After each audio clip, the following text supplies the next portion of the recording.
তুমি ঠান্ডা মাথায় আমার কথাটা শোনো। আমার আর কিছু শোনার বাকি নেই পুলক।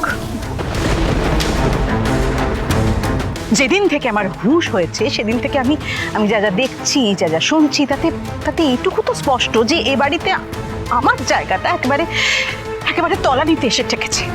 দেখো, তোমার কাছে তো আমার প্রয়োজন অনেক আগেই ফুরিয়ে গেছে পুলক। আর এখন এ বাড়ির সকলের কাছে আমি জাস্ট একটা ফেল। বৌদি, এটা তোমার ভুল ধারণা। আমরা এই বাড়ির প্রত্যেকে তোমায় ঠিক আগের মতোই ভালোবাসি, রেসপেক্ট করি বৌদি। দিদি ভাই, এই বাড়িতে কেউ কখনো তোমার জায়গা নিতে পারবে না মাই ঘোষ। আর দিদি, আমি কোনোদিন সে চেষ্টা করিনি।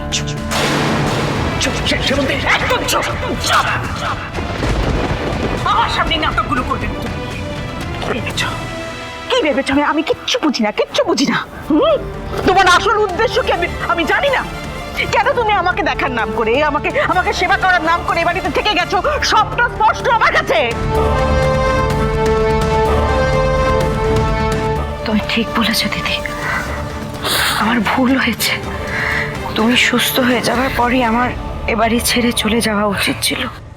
কিন্তু কি জানো তো দিদি, সংসারে থাকতে থাকতে আমার একটা লোভ হয়ে গেছিল যে হেসে খেলে কয়েকটা দিন আরো এই সংসারে কাটাবো।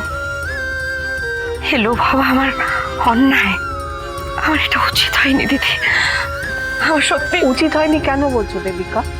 আমরা তো সবাই দেখেছি তুমি এ বাড়ির জন্য কতটা করেছো।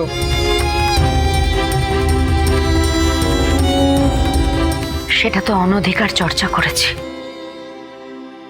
অন্যের সংসারে এতটা নাক গলানো আমার উচিত হয়নি। ভুল হয়েছে আমার।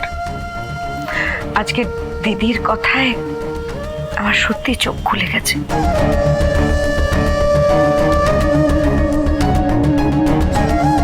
দিদি, আমি যদি তোমার সাথে কোনো অন্যায় করে থাকি তার জন্য ক্ষমা চাইছি।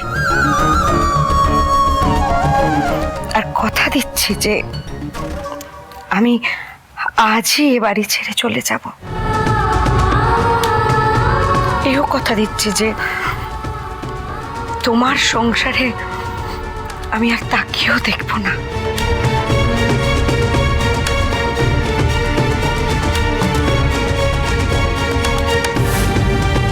তুমি আমায় ক্ষমা করো দেবিকা, আমি তোমার জন্য কিচ্ছু করতে পারলাম না।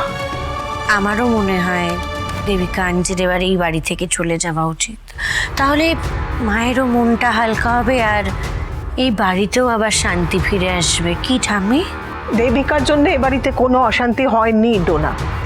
আমরা সবাই দেখেছি দেবিকা কিভাবে একতরফা ভাবে মুখ বুজে সবার জন্য খেটেছে।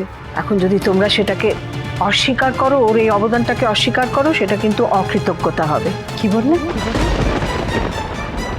কি বললেন আপনি?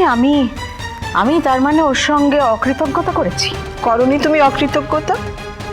এই মেয়েটা তুমি যখন অসুস্থ ছিলে যেভাবে তোমার সেবা করেছে না, নিজের বোন হলেও করতো না। আর সেই মেয়েটাকে তুমি যা নয় তাই বলে কথা শোনাচ্ছ।